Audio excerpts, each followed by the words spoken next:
Bonjour les amis de la vidéo aujourd'hui pour retrouver Maître Divisio qui va nous annoncer, qui va élaborer un scénario totalement fou pour 2027. Mais juste avant de l'écouter, comme d'habitude, n'oubliez pas de vous abonner, le pouce, le commentaire, le partage, le boost de la vidéo.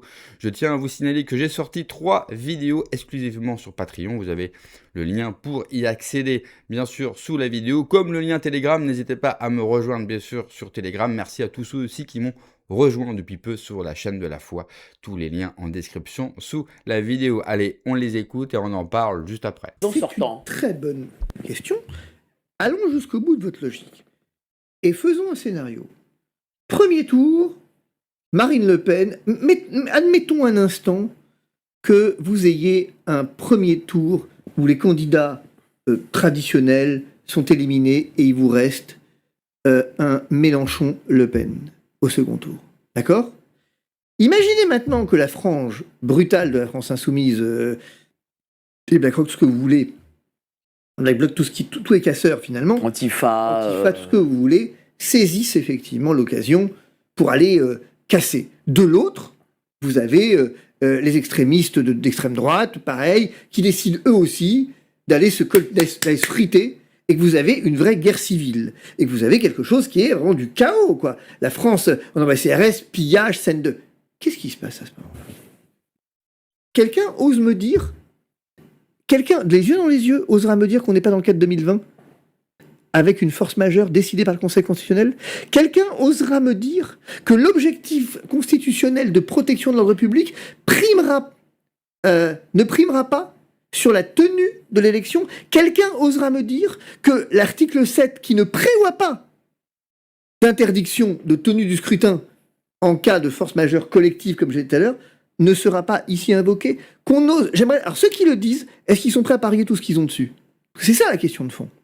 Moi, je parierais pas grand-chose dessus, hein, parce qu'une hypothèse comme celle-là, qui est possible, qui est largement possible, en ce moment, quand on voit un peu quand même ce qui est en train de se passer sur le plan électoral, là, on n'a personne du centre qui émerge, et tout converge, on n'est pas de prophète, hein, mais tout converge vers une possibilité d'un second tour Le Pen-Mélenchon.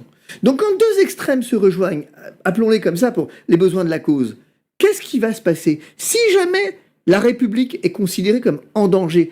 En cas de force majeure, on va me dire que, imaginons qu'il y ait des incendies, des trucs, des blessures, que les CRS soient obligés de charger, qu'on n'arrive pas à rétablir l'ordre entre le premier et le second tour, qu'on ne puisse pas faire campagne, on va me dire qu'on ne puisse pas suspendre le cours de l'élection? Honnêtement, qu'on arrête de se foutre de ma gueule, quoi. On arrête de se foutre de ma gueule. Bien sûr que c'est possible.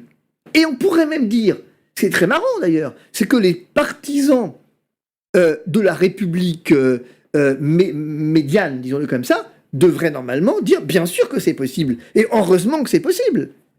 Normalement, ils devraient le dire. À partir du moment où on était capable, au deuxième tour, pour une épidémie, de dire non, non, je le ferai pas, non, j'irai pas, eh ben, pourquoi on pourrait pas le faire pour présidentiel ? Mais parce que, finalement, on dit le droit, mais c'est n'importe quoi. Je veux dire, d'abord, je l'ai démontré, la question du droit, elle est quand même pas si évidente, mais surtout, on sait tous que le premier des droits, vous le disiez pour l'état d'urgence, c'est surtout celui d'éviter l'effondrement, ou en tout cas supposé prétendu tel. Vous imaginez bien qu'on va pas laisser s'installer une émeute, et qu'on va pas aller voter, parce que demain matin, l'élection se tient, et imaginez que les antifas, tout ce que vous voulez, prennent d'assaut les isoloirs. C'est possible ? Non, c'est pas possible. Oui, mais bon, si jamais rien n'est possible dans ce pays, on va pas y arriver, quoi. Il y a un moment donné, on est bien obligé de se projeter. Non, mais évidemment que c'est possible. Vous avez par exemple Marine Le Pen à 30-35%, le second, Mélenchon à 20%, les centristes ou la droite ou la gauche de gouvernement entre 10 et 15, eh ben, qu'est-ce qui va se passer ? Il va se passer que Exactement. Cette insurrection populaire que la LFI réclame. Et j'imagine que ces gens-là, en plus, ne chercheront pas à vouloir faire, à vouloir ce qu'il y a un second tour. J'imagine. Alors allons un peu plus loin. Imaginons maintenant une autre hypothèse. Les émeutes commencent à prospérer à cause des réseaux sociaux. On ferme les réseaux sociaux ? Mais si on ferme les réseaux sociaux, donc on ferme la possibilité de faire campagne, puisque une grosse partie de la campagne va quand même se jouer sur les réseaux. Donc on prive des candidats de faire campagne. Mais qu'est-ce qu'on fait dans ces cas-là? On maintient l'élection ou on ne la maintient pas? Vous imaginez bien que les candidats accepteront pas de ne pas faire campagne. Et donc, ne pouvant faire campagne, parce que sinon, il y a des émeutes, c'est une raison pour ne pas maintenir l'élection présidentielle. Vous voyez bien que non, c'est pas impossible. Et on le voit à la tête de l'État, on multiplie les provocations face à des pays étrangers, comme la Russie, et on multiplie aussi, je ne vais pas dire de provocation, mais en tout cas, on laisse prospérer une forme de délinquance, voire même de criminalité. Moi, j'ai l'impression qu'en France, la délinquance, elle va au-delà de tout ce qu'on a pu connaître. Ce que je crois surtout, c'est que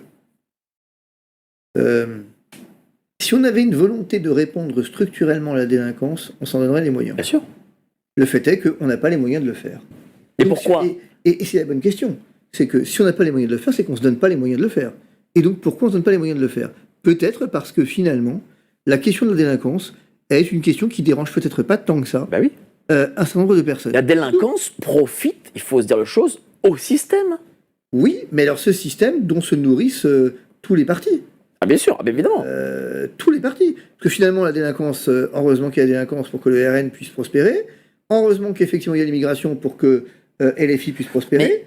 Mais moi, j'irais même au-delà de ça. Moi, je le vois que le camp macroniste a même une accointance forte avec la délinquance, ne serait-ce que par le biais du fait que nous avons des conseillers techniques qui se droguent Oui, et qui vont voir des dealers, oui. qui travaillent avec des dealers. On a des procureurs, par exemple le dernier vice-procureur de Bobigny, qui travaillait sur les questions de drogue, qui prenait de la 3-MMC, c'est-à-dire de la drogue de synthèse, et qui a été muté je ne sais où pour être juge des enfants.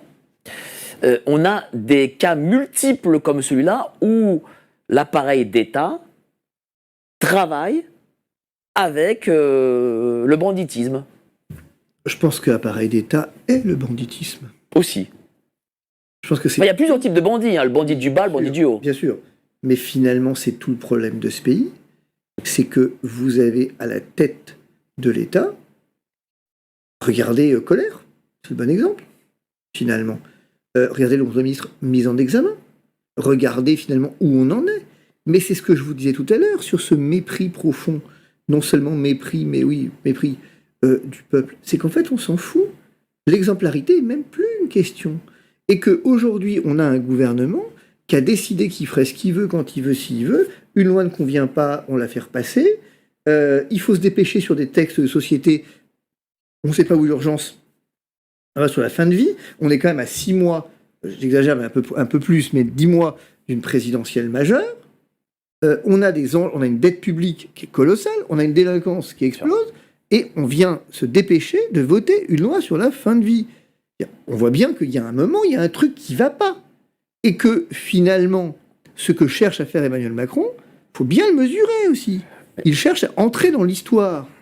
Il y a aussi une part importante. Cette loi sur la fin de vie, j'en parle d'un instant parce que elle est une manière d'entrer dans l'histoire. Mais s'il veut vraiment entrer dans l'histoire, s'il repousse l'élection, il y entre dans l'histoire.